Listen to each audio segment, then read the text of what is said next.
You know, after more than 30 years caring for patients over 50, I've learned something no medical textbook ever taught me. The human body always whispers before it breaks. But the truth is, most of us don't listen. I remember a quiet autumn morning when Mr. Martin, 67 years old, sat down in front of me with worry all over his face. He said, "Doctor, lately I keep feeling something stuck in my throat when I swallow. I don't know if it's just age or if my body is trying to tell me something." I looked at him for a long moment because his story was painfully familiar. Too many people ignore these little signals until the situation becomes serious. Have you ever felt that way? A scratchy throat, difficulty swallowing, or a burning sensation after meals? Most people think it's nothing, but sometimes that's the very first warning sign from the esophagus, a quiet whisper that, if ignored, can turn into a very loud cry. Over the years, I've seen esophageal cancer rising, and at younger ages. Not just because of smoking or alcohol, not just because of acid reflux, but because of everyday habits, a cup of tea that's too hot, a dinner full of fried foods, or just a little too much carelessness each day. And that's why I wanted to make this video, because many of the risk factors are avoidable. We just need to understand them and make gentle, realistic changes. Today, I want to talk to you not as a doctor lecturing, but as an old friend, about the silent factors that raise your risk of esophageal cancer and how we can hit the brakes before it's too late. Yksi, alcohol, tobacco, the two quiet fires that burn the esophagus. You know, whenever I talk about esophageal cancer, I always think of Robert, 72, a retired truck driver. He once told me, "Doc, quitting cigarettes is doable, but letting go of something that's been part of my whole life, that's the hard part." I looked at him, and I understood. Because for many people, in their 50 seconds, 60 seconds, 70 seconds, smoking and drinking aren't just habits. They're memories. They're comfort. They're routine. But the body doesn't understand that. All it knows is that every cigarette, every sip of strong liquor leaves tiny scratches inside the esophagus. I often explain it like this. Your esophagus is like a delicate tube lined with thin skin. Cigarettes and strong alcohol are like sandpaper rubbing against it day after day. Rub anything long enough, it becomes inflamed. Inflammation leads to cell damage. And repeated damage? That's the soil where cancer grows. Studies show. Cigarettes, especially regular cigarette smoke, are the leading cause of squamous cell esophageal cancer. Cigars and pipes raise the risk too, though not as much. Strong liquor, whiskey, vodka, rum, raises cancer risk more than beer or wine. I once told Robert, "You don't have to quit in a day. Just give your body one less cigarette today, and it'll thank you." He smiled and said, "Doc, I know I can't be 40 again, but I still want to be healthy at 80. And that's what really matters. Not perfection, not overnight changes, just slow steps in the right direction. Have you ever felt that way? Wanting to change, but doubting whether you can? Trust me, everyone starts small. One less cigarette, a weaker drink, a night without alcohol. Small choices that sometimes give you many more years. Time, eating habits, when harmless foods become the fuel for cancer. You know, there were afternoons when I sat with my patients and realized something surprising. The things damaging the esophagus aren't always the bad foods, but often the foods we grew up with. I remember a woman named Mrs. Tran, 67. She told me, "Doctor, I don't smoke, I don't drink. So why does my throat burn every night?" I asked her what she usually ate. She smiled softly and said, "Well, I like hot soup, hot coffee, hot tea. The hotter, the better." I looked at her and gently replied, "Sometimes the things that warm our hearts hurt us the deepest." And that's pure science. Hot foods and drinks, the silent enemy of the esophagus. Did you know drinks above 65 degrees Celsius can significantly increase your risk of esophageal cancer? Not because they're toxic, but because the heat causes tiny burns, tiny injuries, repeated over and over on the lining of your esophagus. Have you ever taken a sip of tea that was too hot and felt your throat tear for a second? That feeling might be small, but if it happens every day, every year, it becomes the foundation for squamous cell carcinoma. The WHO and IARC warned about this years ago. But we often forget because habits are the hardest thing to change. Nitrosamines, the hidden danger in everyday foods. In many Asian cultures, foods like charred grilled meat, pickled vegetables, salted fish, smoked meats, sausages are comforting, familiar, and delicious. But what most people don't know is this. Nitrosamines produced from these foods are proven carcinogens. They don't make you sick right away. They don't cause pain. They simply slip into your body quietly, building up day after day, year after year. Until one day a patient sits in front of me and asks, "Doctor, why me?" And by then, it's often too late to turn back. Have you ever felt this way? Delicious meal. But afterward, your throat feels warm, irritated, or slightly sore? Or, after drinking very hot tea, you feel a bit of discomfort swallowing. That's not nothing. That's your body whispering, "I'm getting hurt, please be gentle." What I always tell my patients is simple. You don't have to give everything up. Just find your balance. Let your tea cool for a few minutes.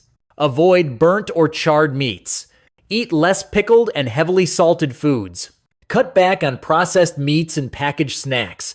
Small changes, but powerful enough to significantly reduce the risk of esophageal cancer. 3. Acid reflux. When acid does more than just burn. After more than 35 years as a doctor, I've learned that acid reflux isn't just about heartburn or indigestion.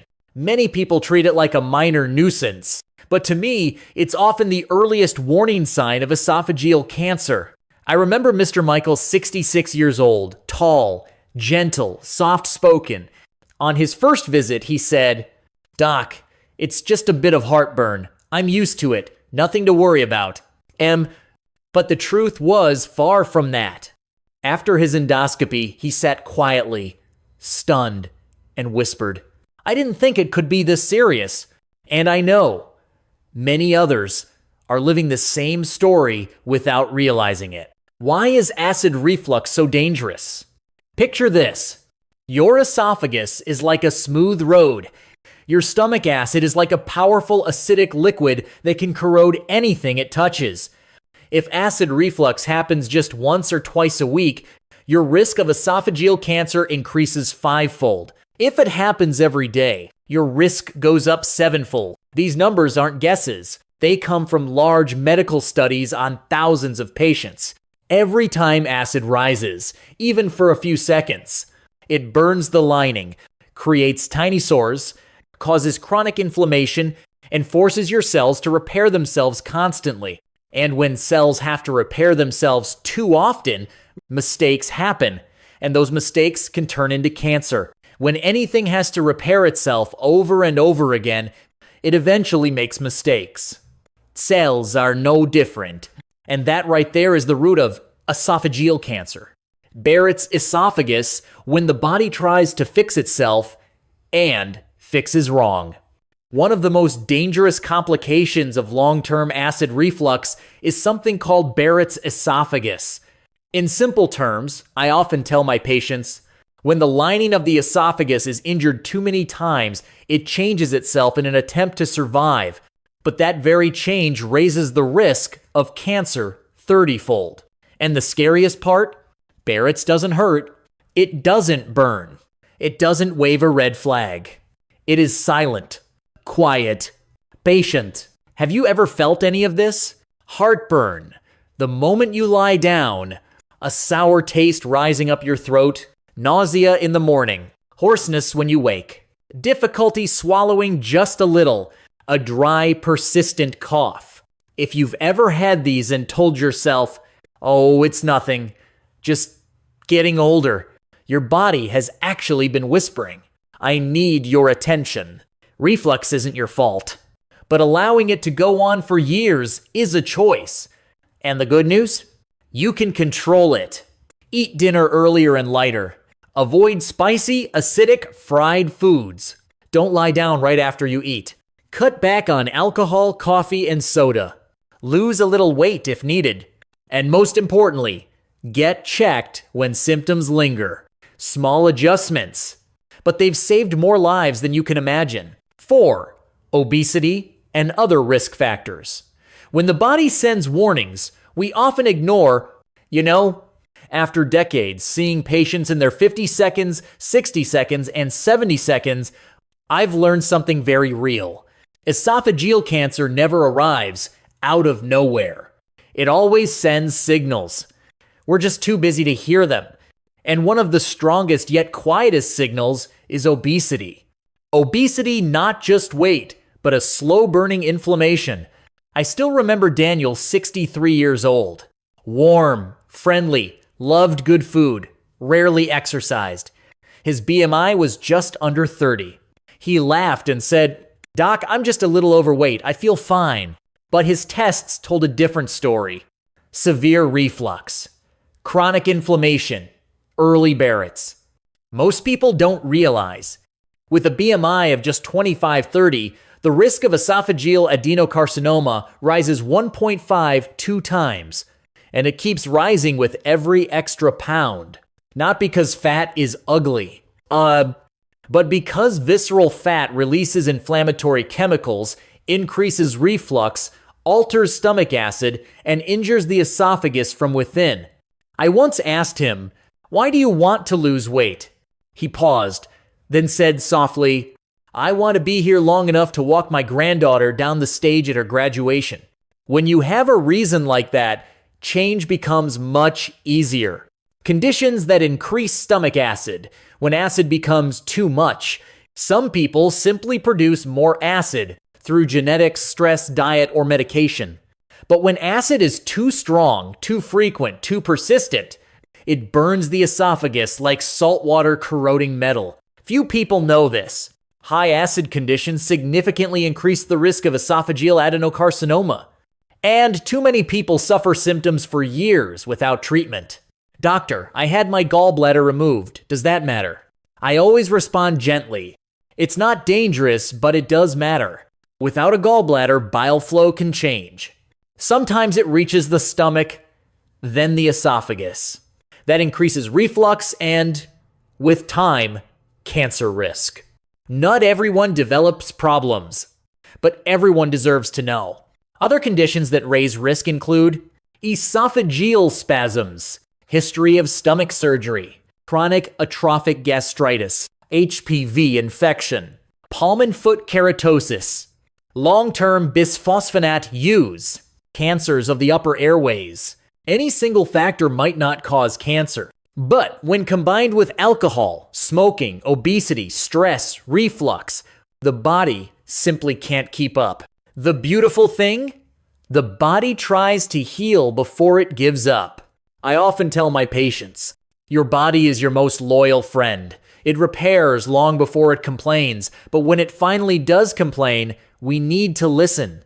And the truth is, just a few small habits, eating slower, drinking cooler, losing a few pounds, adding greens, cutting back fried foods, can dramatically reduce risk. I've watched hundreds of people transform their health with tiny steps. And you can too. Closing.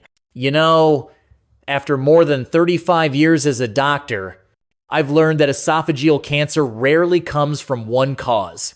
It comes from a lifetime of little habits, small injuries we ignore, tiny warnings we brush aside. But the hopeful part is this. Prevention also comes from tiny choices. A cup of tea that's a little cooler. A meal that's a little lighter. One less cigarette. A night without reflux. One right choice. Even a small one can change the direction of your health. I once asked an elderly patient what made him feel healthier. He said, "When I realize I still have a choice." And so do you. If this message helps you, I invite you to subscribe so we can keep walking this journey together, gently, steadily, and full of hope.